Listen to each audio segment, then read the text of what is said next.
ജന്തർ മന്ദറിലെ പാറ്റ കലാപത്തിൽ അന്വേഷണം വ്യാപിപ്പിച്ച് ഡൽഹി പോലീസ്. ഇൻഫ്ലുവൻസർമാരും യൂട്യൂബർമാരും അടക്കം 180 പേർ നിരീക്ഷണത്തിലാണ്. 3 ഡിജിറ്റൽ മാർക്കറ്റിംഗ് കമ്പനികൾക്കെതിരെയും അന്വേഷണം ആരംഭിച്ചു.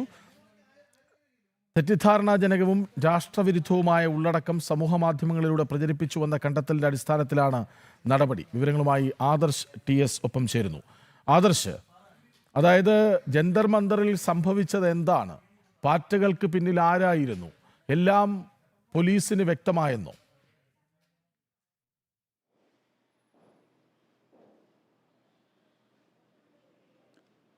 കൃഷ്ണരാജ്, എന്തായാലും നിലവിൽ ഡൽഹി പോലീസ് നടത്തുന്ന അന്വേഷണം സംബന്ധിച്ച് കൃഷ്ണരാജ് ചൂണ്ടിക്കാട്ടിയതുപോലുള്ള ചില സംശയങ്ങൾ, ആ സംശയങ്ങൾ സംബന്ധിച്ചുള്ള ചില നിർണായക വിവരങ്ങൾ പോലീസിന് കിട്ടി എന്ന് തന്നെയാണ് മനസ്സിലാക്കാൻ കഴിയുന്നത്. കാരണം അതുകൊണ്ട് തന്നെയാണ് ഇത്തരത്തിൽ ഇൻഫ്ലുവൻസർമാർക്കെതിരെയും യൂട്യൂബർമാർക്കെതിരെയുമുള്ള അന്വേഷണത്തിലേക്ക് പോലീസ് കടക്കുന്നത്. ഡൽഹി പോലീസിൻ്റെ സൈബർ വിങ്ങാണ് ഇത് സംബന്ധിച്ചുള്ള വിവരശേഖരണം ആരംഭിച്ചിട്ടുള്ളത്.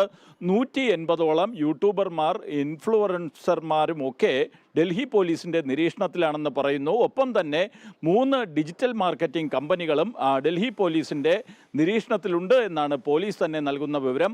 ഇതിൽ ഏറ്റവും പ്രധാനപ്പെട്ട ഒരു കാര്യമെന്ന് പറയുന്നത് ഈ ഇൻഫ്ലുവൻസർമാരും യൂട്യൂബർമാരും സമൂഹ മാധ്യമങ്ങളിൽ പങ്കുവെച്ച ചില ഉള്ളടക്കങ്ങളിൽ അക്രമത്തിന് പ്രേരിപ്പിക്കൽ, ഒപ്പം തന്നെ രാഷ്ട്രവിരുദ്ധമായ ചില കാര്യങ്ങളുണ്ട് എന്നതിൻ്റെ അടിസ്ഥാനത്തിലാണ് പോലീസ് ഇത് സംബന്ധിച്ചുള്ള അന്വേഷണം വ്യാപിപ്പിച്ചിരിക്കുന്നത്. മാത്രമല്ല, ഡൽഹിക്ക് പുറത്ത് നിന്നുള്ള ചില യൂട്യൂബർമാരുടെയും ഇൻഫ്ലുവൻസർമാരുടെയും സാന്നിധ്യവും സംബന്ധിച്ചുള്ള അന്വേഷണവും പോലീസ് നടത്തുന്നുണ്ട്. എന്തായാലും പോലീസിനെ സംബന്ധിച്ചിടത്തോളം ഈ പാറ്റ കലാപവുമായി ബന്ധപ്പെട്ടുള്ള അന്വേഷണം, ഇതുമായി ബന്ധപ്പെട്ട FIR രജിസ്റ്റർ ചെയ്യുന്നത് അടക്കമുള്ള കാര്യങ്ങളിൽ കേന്ദ്ര സർക്കാരും ഈ കോക്രോച്ച് ജനതാ പാർട്ടിയുമായിട്ട് നടത്തിയ ചർച്ചയിൽ തീരുമാനമായിരുന്നു. എന്നാൽ ഇക്കാര്യത്തിൽ ഈ പോലീസിൻ്റെ അന്വേഷണം സംബന്ധിച്ചുള്ള കാര്യങ്ങളിൽ യാതൊരു വിട്ടുവീഴ്ചയും ഡൽഹി പോലീസ് സ്വീകരിക്കുന്നില്ല എന്ന് വ്യക്തമാക്കുന്നതാണ് ഇപ്പോൾ പുറത്തുവരുന്ന വിവരങ്ങൾ. നേരത്തെ ഈ അക്രമത്തിൽ പങ്കെടുത്ത ക്രിമിനലുകളുടെ വിവരം സംബന്ധിച്ചുള്ള കാര്യങ്ങളൊക്കെ തന്നെ പോലീസ് ശേഖരിച്ചിരുന്നു. കൃത്യമായിട്ട് എണ്ണമടക്കം, ആരൊക്കെയാണ് വന്നത് എന്നതടക്കമുള്ള കാര്യങ്ങൾ പോലീസ് മനസ്സിലാക്കിയിട്ടുണ്ട്.